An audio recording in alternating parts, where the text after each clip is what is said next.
siap memberi salam. Assalamualaikum warahmatullahi wabarakatuh.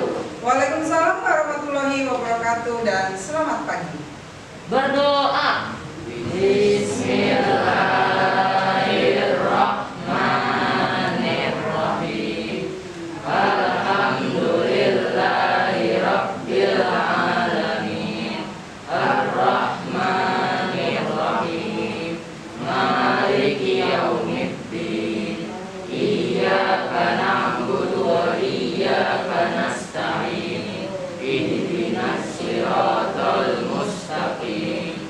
Siratal ladzina an'amta 'alaihim ghairil maghdubi 'alaihim waladdallin. Amin. Semuanya, bagaimana kabar hari ini? Alhamdulillah sehat. Walaupun sehat, jangan lupa tetap menjaga protokol kesehatan. Maaf, Ibu membuka masker karena biar suara Ibu bisa terdengar oleh kalian. Siap belajar hari ini? Siap belajar hari ini? Ya. Saya ingin tahu kalau saya panggil yel-yelnya, kalian jawab 81 maju, 81 seru, 81 oke langsung. Saya jawab 81 maju, 81 seru, 81 oke lalu.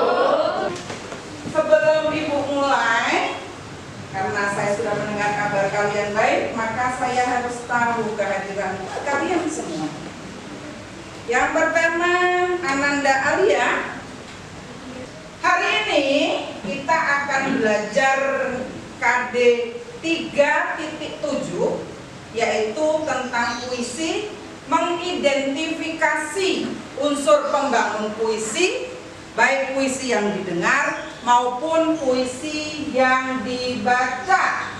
Tujuannya adalah ketika proses pembelajaran nanti berakhir, maka kalian harus mampu mengidentifikasi unsur-unsur yang ada di dalam puisi tersebut.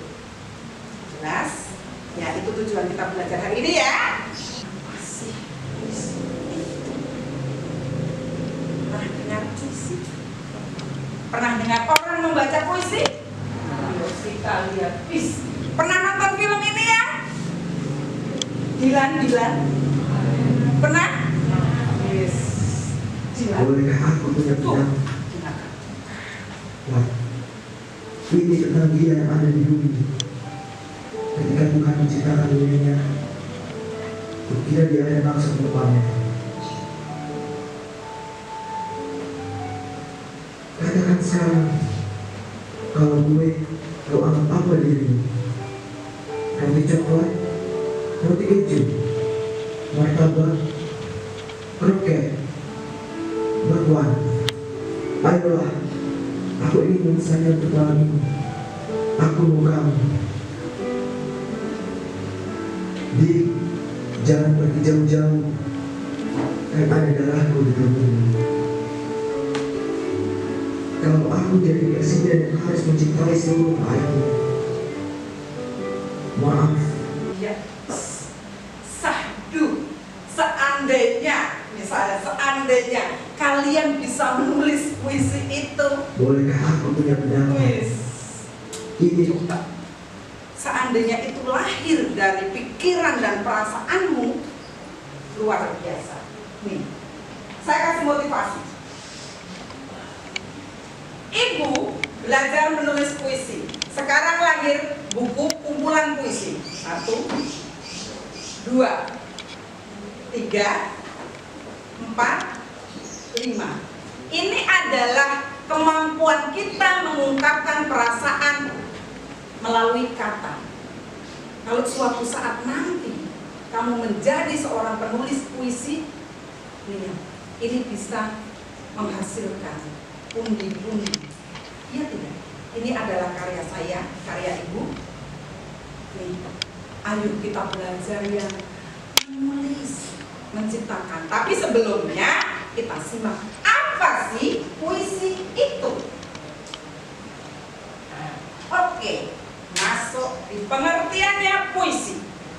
Yuk, pengertian puisi. Puisi merupakan suatu teks yang mengungkapkan pikiran perasaan dengan mengutamakan keindahan kata atau diksi. Jadi ya, puisi itu diciptakan oleh seseorang untuk mengungkapkan perasaannya. Bisa apa saja. Bukan hanya perasaannya saja sebenarnya, apa yang dia dengar, apa yang dia lihat, apa yang dia rasakan, itu bisa dipakai untuk menulis puisi. Kamu sedih hari ini, sedih banget sih saya pokoknya kecewa. Gak usah banting apa-apa, ambil kertas. Sekarang kalau kita sudah menulis puisi, maka kita harus tahu unsur yang membangun. Kalau kita mau mendirikan rumah, bahannya apa saja sih? Itu harus kita kumpulkan dulu. Apa sih kalau kita mau membuat puisi itu? Apa yang harus kita perhatikan? Modalnya apa sih, Bu? Apakah hanya kata? Apakah hanya yang kita rasakan? Apakah itu? Yuk kita masuk di unsur pembangun puisi. Lihat ya. Kalau misalnya mau ditulis boleh. Kalau misalnya mau dicatat, ya. Unsur pembangun puisi itu ada dua, yaitu unsur lahir. Unsur lahir itu bisa dilihat di situ secara fisik. Kemudian unsur batinnya sama kayak kita. Manusia itu terdiri dari jiwa dan raga. Raganya apa? Tangan, muka dan sebagainya raga. Sama puisi juga seperti itu, yang dibangun dari unsur lahir, juga dibangun dari unsur batin. Silakan, Bu. Nah, lihat di situ, perhatikan.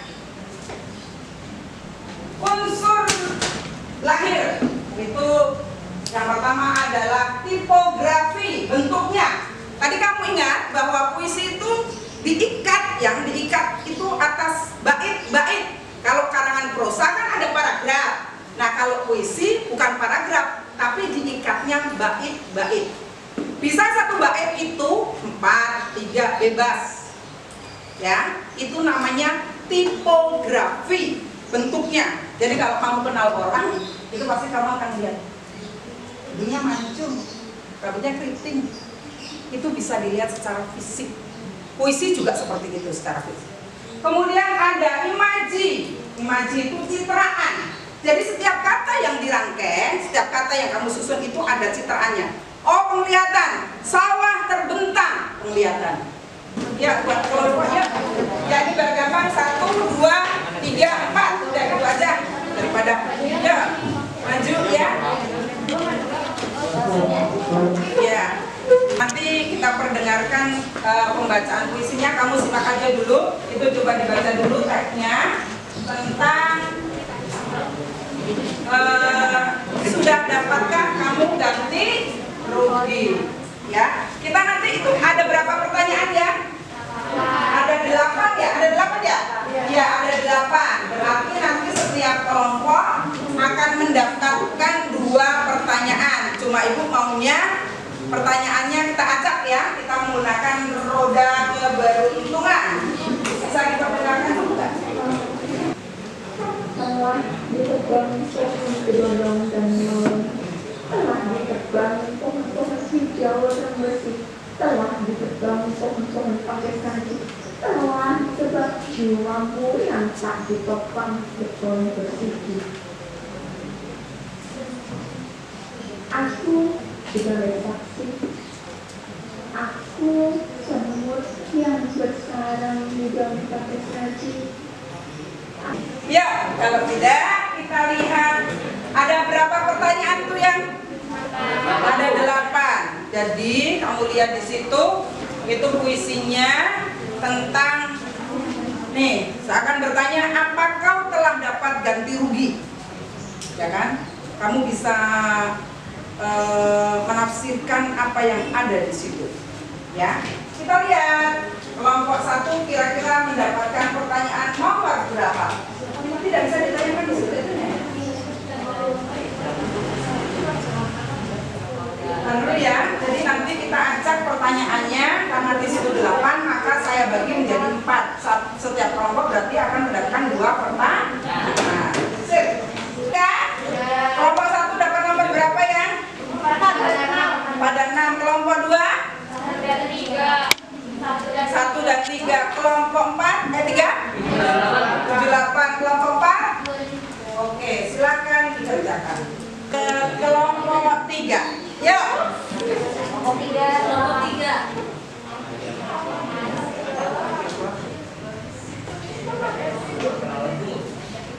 Diperkenalkan dulu. Tadi pertanyaannya mana? Di sini. Yang semuanya maju deh.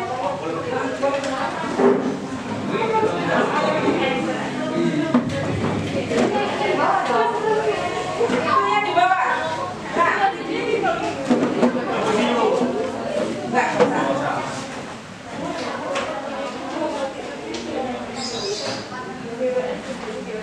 Ya, silakan. Tepuk tangan dulu yang lainnya. Ya, hati-hati. Nah, saya pengen dengar iadanya dong kelompok 3. Tadi katanya Kelompok 3 penuh bersama orang yang karyanya dan berwibawa. Kelompok 3. Yes, kelompok 3. tepuk tangan. Ulangi yang kurang semangat. Ulangi. Yuk, 1, 2, 3. Kelompok 3 penuh bersama orang yang karyanya dan berwibawa. Kelompok 3. Yes, kelompok 3. Oke, ya silakan kelompok 3 dapat pertanyaan apa?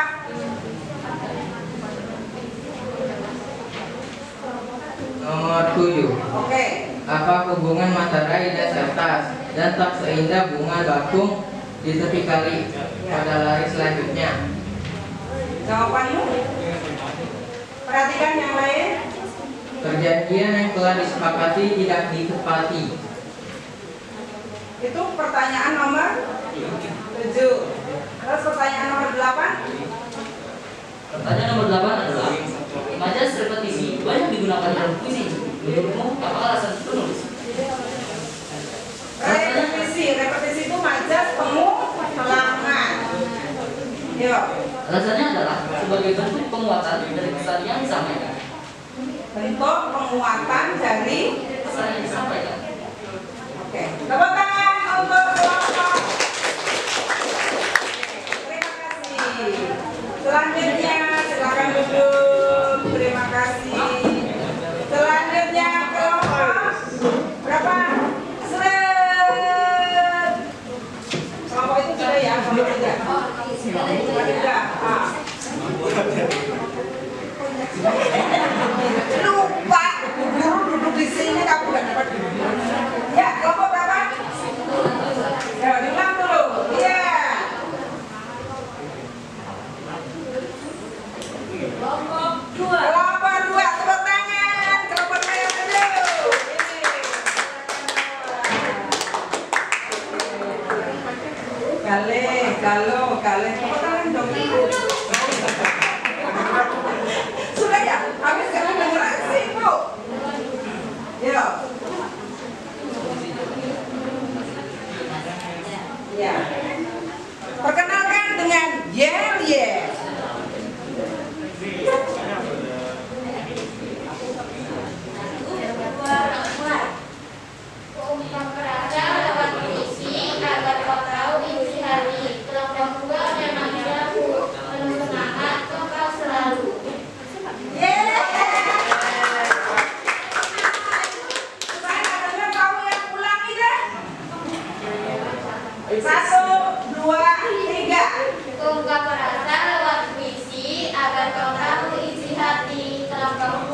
biar dipoto tuh.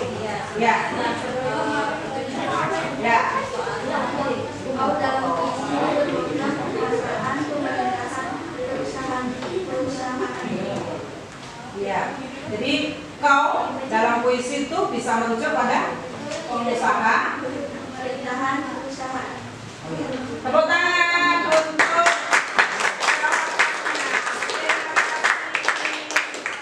selanjutnya. Kita lihat roda keberuntungan selanjutnya. Siapa yang akan beruntung untuk selanjutnya?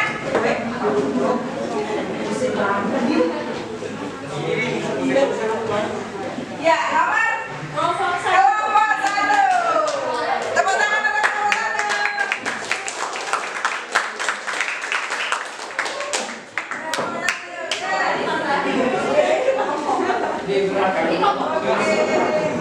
kelompok 1.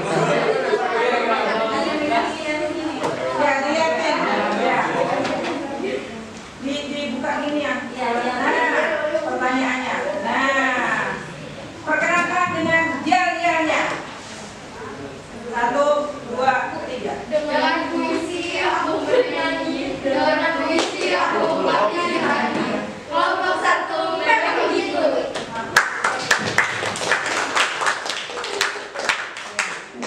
Ya, pertanyaannya apa? Jawab. Telah ditebak pohon berkali-kali digambarkan oleh penyair dalam puisinya. Uraikan gambaran apa yang kamu dapat dari imaji tersebut. Imaji, citraan, Ya, jadi imaji tadi berupa citraan. Lewat kata itu apa yang kamu rasakan? Apakah penglihatan? Telah ditebang pohon. Ya, berarti menggunakan citraan penglihatan. Jawabannya benar atau salah itu? Nah, tepuk tangan. Terus yang kedua. Mengapa penyair menggunakan bunga bakung pada lari ke-6 dan bunga? Kenapa tidak bunga yang lain? Ya. Kenapa menggunakan bunga bakung? Tahu kan bunga bakung? Tahu. Wangi nggak? Itunya lebar-lebar gitu ya. Terus kenapa? Jawabannya karena bunga bakung melambangkan bunga yang dapat tumbuh di mana saja dan melambangkan orang-orang pinggiran. Oh iya, bunga bakung itu suka tumbuh di itu sih kadang di rawa-rawa gitu, di rawa dekat kamar mandi, dekat di belakang-belakang rumah gitu. Tapi bunganya itu ya kalau sore, kalau udah mekrok gitu ya bahasa Jawanya mekrok itu wanginya. Iya, bunga bakung. Kenapa menggunakan bunga bakung? Jawabannya adalah Karena bunga bakung dapat tumbuh di mana saja dan melambangkan orang-orang pinggiran. orang-orang pinggiran itu dalam arti kata orang-orang bawah ya. Ya, tepuk tangan untuk jawabannya. Yang terakhir, mau tidak mau adalah kelompok 4. Tepuk tangan. Ayo, kecil-kecil cabai rawit. Pedas.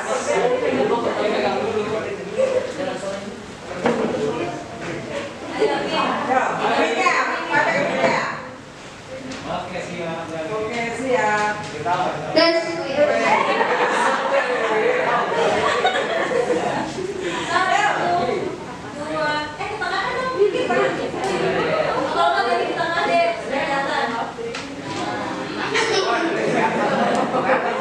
Ya, pertanyaannya pertanyaannya, jangan dulu.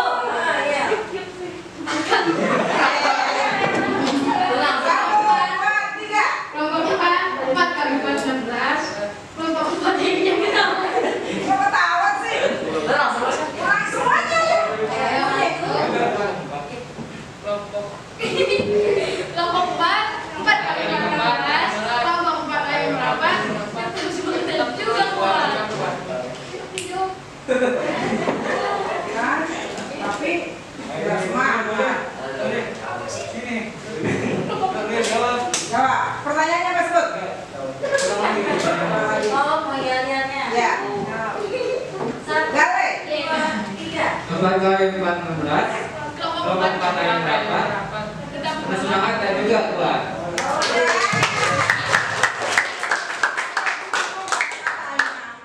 Yuk, pertanyaan nomor 2.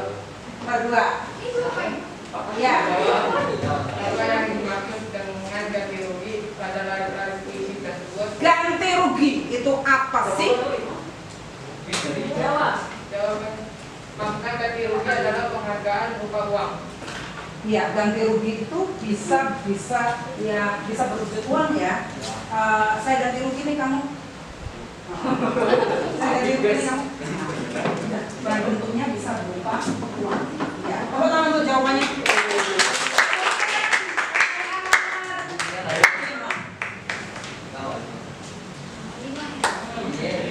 Iya.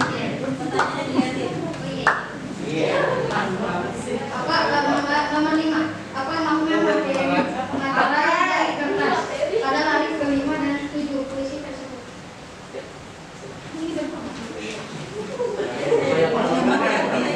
Makna materi dan kertas adalah perjanjian. Materai. Materai dan kertas adalah perjanjian tertulis. Materai ya, materai itu biasanya pernah kan menulis perjanjian di atas materai? Iya, itu pasti biasanya perjanjian tertulis. Ya, tepuk tangan.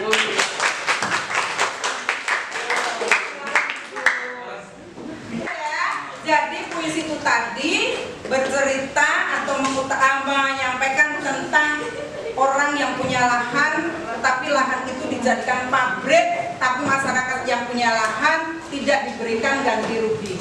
Ada perjanjian di atas kertas, di atas materai, perjanjian tertulis, tapi ternyata tidak ditepati seperti itu.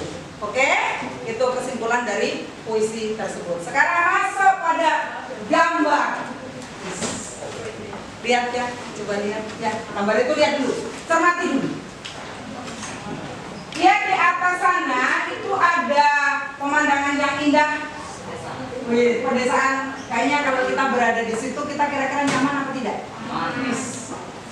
Masih bisa seperti itu yang di Jakarta? Tidak ya, sedih ya. Kemudian gambar kedua yang bawah apa? Ya apa yang itu? Ada batang-batang pohon ya. Di situ ada batang-batang pohon. Kemudian ada air terjun ya, itu air ya? Iya, ada air ya, kayaknya ada kali begitu itu. Dari gambar ini kamu nanti disuruh menyusun kata ya. Setiap gambar 5 sampai 7 kata. Kata saja ya, kata. Karena itu sebagai modal nanti menulis puisi. Yang ibu minta hanya kata. Katanya saja. So, dari gambar 1, gambar 2, gambar 3, gambar 4. Lihat dulu yuk, sosial kelompok dibagi. Nah, setelah itu, setelah ada gambar, nanti yang kedua akan dibagi puisi. Udah? Oh ya, puisi tentang negeriku yang ditulis oleh Mustafa Bisri, ini seorang kiai ya. Mustafa Bisri itu tentang sindiran sebenarnya pada kita Indonesia yang negaranya itu subur, tapi kekayaannya diambil oleh orang lain. Nah, tugas kamu nanti adalah mencari unsur pembangun puisi yang ada di dalamnya. Kemudian kamu membuat diagram pohon, batang pohon yang tadi, jawaban kamu tempelkan. Nah, seperti apa? Ya, temanya apa? Tempelkan jawabannya. Kemudian tadi sesuai dengan unsur pembangun, nadanya apa? Jawabannya tempelkan. Rasanya puisi itu apa? Tempelkan. Seperti itu. Jelas? Iya. Sip. Nanti hasilnya kita adakan pameran. Kelompok 1 tempel di sana, kelompok 2 tempel sana, kelompok 3 tempel sana, kelompok 4 tempel sana. Oh, gambar 1 ini ya, gambar 1 apa? Ini dulu, gambar 1. Terus baru gambar 2, baru gambar 3, baru gambar 4. Sawah, hijau, apa lagi?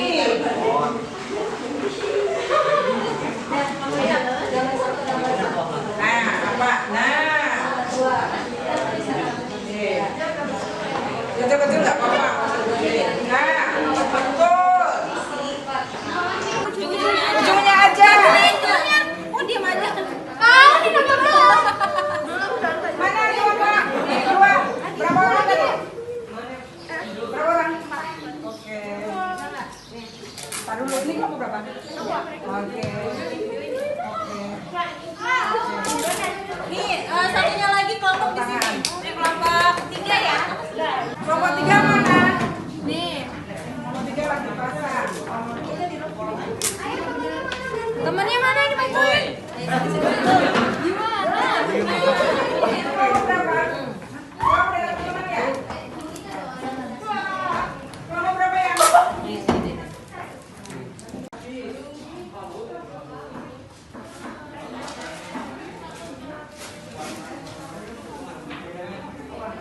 Tentang apa tadi kamu jawab? Kamu angkat tema enggak? Ya temanya apa?